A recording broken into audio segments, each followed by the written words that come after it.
Um, I have entitled this Fearless Friday because I am going to spend whatever time I elect to giving my personal testimony. Um, the only people that can come to my boxes are those that I have already modded. And one of my mods is in here.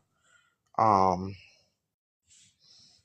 I am going to invite him to the box. My comments are off. Um, if you come to the box, will you mute your mic? Um, before I get started, I am going to let Clifton know what's going on. You can unmute your mic for right now, Clifton. Okay. Today, I don't know how long you're gonna be able to be in here. Today is a day that I have elected to give my personal testimony. It's something that's not going to be easy for me. I'm not going to be on camera. That's why I have one of my better pictures up. Um, I'm going to get started at 11 a.m. Eastern Standard Time. I appreciate you being in here. You can share the live out, but I'm gonna ask them to mute their mics. If they don't, they will be blocked because right now this is something the our crew can come up to the boxes. People that I know can come up to the boxes, but I don't have the comments on, and a lot of people probably are not gonna come in here once they hear what's going on. But if you for as long as you can tolerate being in here, because it's gonna be some stuff that's not easy. But I know here because it's gonna be some stuff that's not easy. But I know that by me doing this, it may help someone else. Thank you for coming. Thank you for being a true friend. Thank you for being a beacon of light in my life. And may God continue to bless you and keep you. I'm gonna go ahead and get started. I don't know how I'm gonna do it, but I'm just gonna start talking. This is my personal testimony. My life has not been easy. I'm getting ready to get started, you all. Um, my name is Juanita Threadgill. I'm a licensed and ordained minister of the cloth. I can honestly tell y'all, today I'm not okay. Let me start it by saying I am the youngest of 5 siblings. I lost my brother on March the 7th of 2025. Um, Before I lost him, I started having flashbacks, and I realized that he was one of the ones that molested me. Um, when I was under the age of 5. I knew that, like, a period of time from the time I was like 3 to 5, I had blocked out my life. I can remember an incident at 530 Bank Street that further validates the flashbacks that I was having. A child should be safe in their own home. I wasn't. I was molested by my father. I was molested by my sister, which caused me to question my sexuality for a long time. I don't even question it. I'm human. I just love. I prefer to be with men. But right now I'm alone, but not lonely. I'm not looking for a relationship. I am trying to allow God to work on me. But the bad thing about it is, my sister Every chance she got, she would call me a dyke. But she molested me for a 2 year period straight. And thinking that apologizing does not make it correct, does not make it right.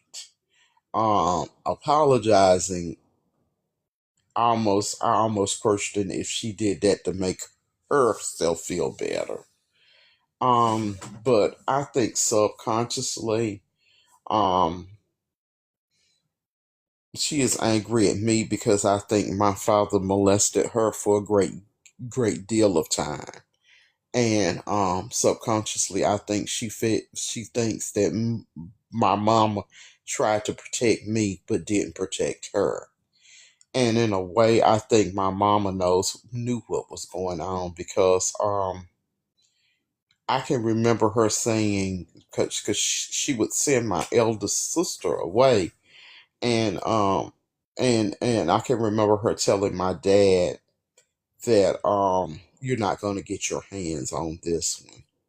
But my dad was, I think he was molested. He was mistreated as a child, but it does not excuse that.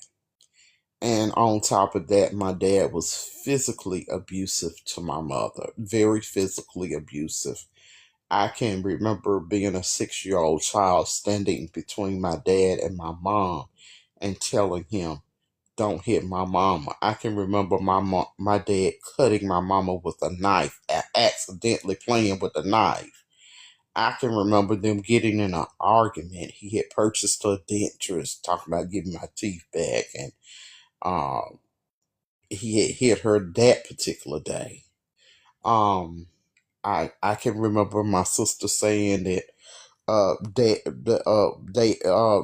she had to go down there to get my daddy out of jail because my mama had put him in the jail. And after she put him in the jail,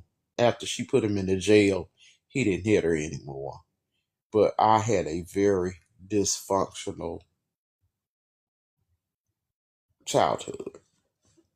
um I can never remember uncles and aunts having a relationship where they were faithful, they were cheating on each other, and come to find out, my uncles on my daddy's side, they shared women.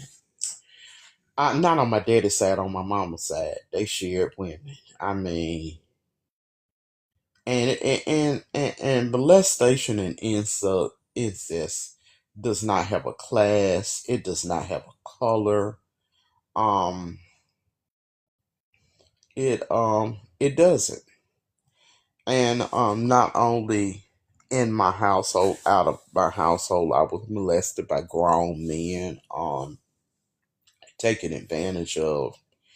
And honestly, a lot of times after I was molested, I would run away from home, and I would sleep with a grown man. Hell, they was doing it to me anyway, just to have a place to stay at night as a child. Um, at 11 years old, I had a nervous breakdown. But because I was cutting up in school, um, good afternoon. I'm doing my personal testimony.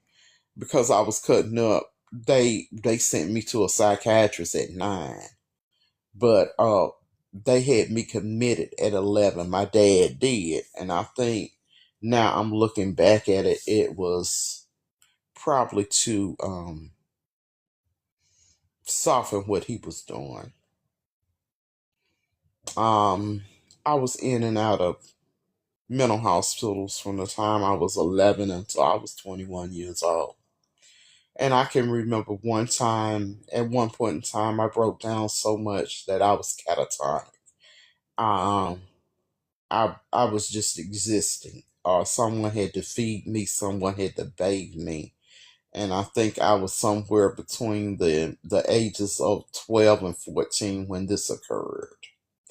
I've been in group homes. Um, And because of I went through so much dysfunction, the incest, the molestation, I picked the wrong relationships.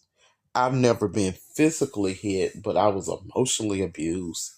And yes, I've been in battered women's shelters. I've been in the homeless shelter. I left home at the age of 22 years old because I was pregnant with my son, and my son was balling up in knots in my stomach. So I elected to go stay at the shelter, and I met my best friend of 30 years. Um, she is an author. She has several books on Amazon, and she has been my friend for 30 years. We have never fallen out.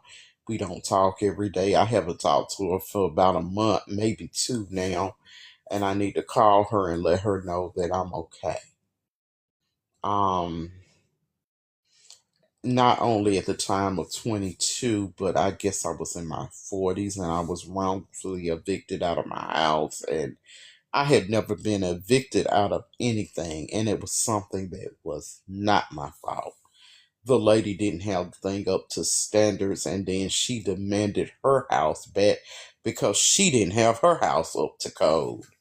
And she tried to forcibly throw my stuff out on the street and didn't even care, because if you get the possessions out of the house, then you can then you can say you can board up the thing and tell them to go. And then she had people at the police department up under her thing.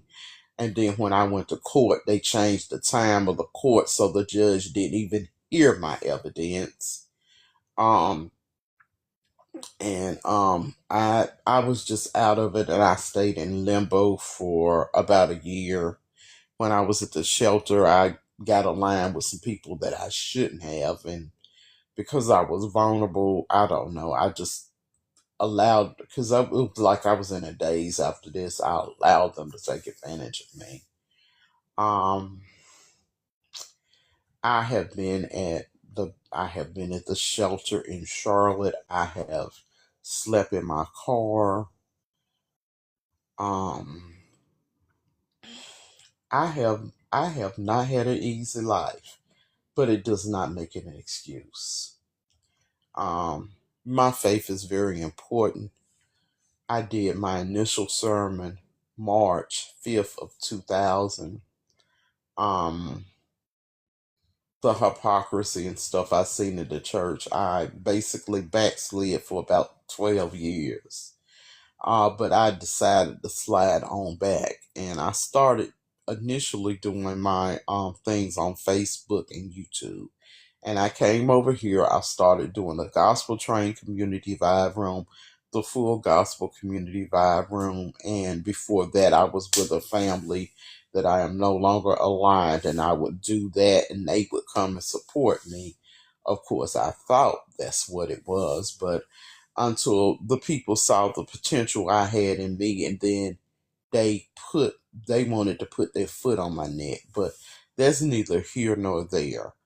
But I'm not 100% okay physically or mentally at this point in time, but I am striving to be better. And I gave this testimony today to help someone else. This is the end of the testimony. I am going to reset and come right back momentarily. Anyone that came in here gifted, tapped my screen, supported me during the time of Fearless Friday, I appreciate this. It was not easy to talk about any of this, and this is the most detailed copy of my personal testimony, and I will have it on my YouTube channel. I don't care about protecting anyone anymore. I just care about healing. And this was a part of my healing journey. Thank you all for coming. Peace, love, and harmony. The live is ending at 11:09 a.m. Eastern Standard Time. Thank you.